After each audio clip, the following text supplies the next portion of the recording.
নমস্কার বন্ধুরা, আশা করছি তোমরা সকলেই ভালো আছো। আমিও ভালো আছি। এখন আমি যে রেসিপিটা নিয়ে এসেছি এটা হচ্ছে পমফ্রেট মাছের ফ্রাই। এটা খেতে দুর্দান্ত হয়। একবার অবশ্যই তোমরা এরকমভাবে বানিয়ে দেখবে। আর এটা আমার মনে হয় অনেকেই এরকমভাবে কোনো দিনই বানাওনি পমফ্রেট মাছটা।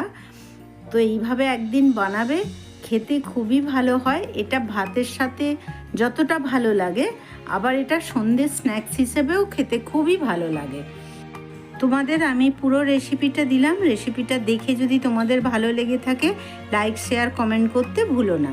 তো আমি পমফ্রেট মাছ দুটো নিয়েছি, এইটা একটু ছুরির সাহায্যে একটু কেটে কেটে দিলাম। আর উল্টো পিঠটায় এই ছুরি দিয়েই একদম মাঝখান থেকে এরকমভাবে পুরোটা চিড়ে নিতে হবে। এরকমভাবে চিড়ে নিয়ে এই যে এরকমভাবে পুরোপুরি চিড়ে নিলাম। এবারে চিড়ে নেওয়ার পরে এই মাছটার ভিতরে একটু লেবুর রস মাখিয়ে দিলাম।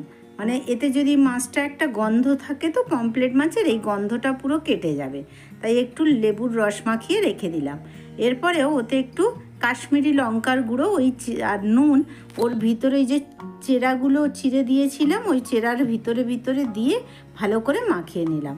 এবারে এর ভিতরে তো একটা স্টাফিং দেবো, তার জন্যে কিছুটা ধনেপাতা নিয়েছি, দুটো কাঁচা লঙ্কা, দুটো রসুন, অল্প একটু লেবুর রস আর স্বাদমতো লবণ দিয়ে এটা পেস্ট বানিয়ে নিলাম। পেস্টটা বানিয়ে নেবার পরে যেই বাটিটায় আমি লঙ্কা গুঁড়োটা নিয়েছিলাম ওই বাটিটার মধ্যেই ওই পেস্টটা নিয়ে নিলাম। নিয়ে এবারে মাছগুলোর এই যে চিড়ে নিয়েছিলাম সেই পেটের ভিতরে ওইটাকে এরকমভাবে পুর হিসাবে দিয়ে দিতে হবে। খুব ভালো করে ওটা দিয়ে আর ওপর থেকে ওইটাকে চেপে দিতে হবে। দুটো মাছেরই এরকমভাবে পেটের ভিতরে ওই স্টাফিং দিয়ে দিলাম, দিয়ে ভালো করে এটাকে বন্ধ করে দিলাম। এবারে একটা জায়গায় আমি ময়দা আর কর্নফ্লাওয়ার নিয়েছি, তাতে অল্প একটু নুন আর একটু কাশ্মীরি লঙ্কার গুঁড়ো দিয়ে মিশিয়ে এটা একটা ব্যাটার বানিয়ে নিলাম। অল্প একটু জল দিয়ে একটু ব্যাটারটা ঘন ব্যাটার হবে, এটা বানিয়ে নিলাম। আর একটা জায়গায় কিছু ব্রেড ক্রাম নিয়েছি। এবারে মাছগুলো একটা একটা করে এর মধ্যে ওই ব্যাটারটায় ডোবালাম, ডুবিয়ে ব্রেড ক্রাম্পে মাখিয়ে নিলাম। আবার ওই ব্যাটারটায় ডোবালাম, নিয়ে আবার একটু গায়ের মধ্যে আবার ব্রেড ক্রাম্প দিয়ে কোট করে নিলাম। ঠিক সেম প্রসেসে অন্য মাছটাও একইভাবে ডবল কোট করে নিয়েছি। তো দুটো মাছে ভালো করে কোট হয়ে যাওয়ার পরে এই যে দেখো দুটো মাছেই আমার কোট করে নেওয়া হয়েছে।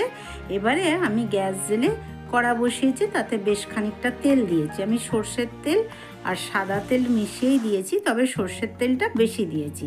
তেলটা গরম হয়ে গেলে আমি ওর মধ্যে একটা একটা করে মাছগুলোকে ছেড়ে দিলাম।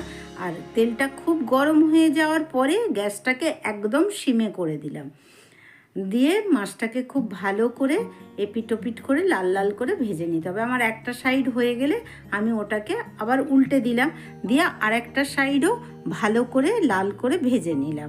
যখন দুটো সাইডেই বেশ লাল লাল হয়ে গেল তখন আমি এগুলোকে কড়া থেকে তুলে নিলাম, নিয়ে একটু পেঁয়াজ আর একটু লেবুর সাথে সার্ভ করলাম। এটা খেতে খুবই ভালো লাগে। তোমরা এটা একবার অবশ্যই বানাবে, অবশ্যই বানিয়ে দেখবে কত সুন্দর লাগে। এটা গরম ভাতের সাথে খেতে দারুণ লাগে। তো এখনের মতো এই পর্যন্তই। আবার পরে দেখা হচ্ছে অন্য কোনো ভিডিও নিয়ে। ততক্ষণের জন্য বাই।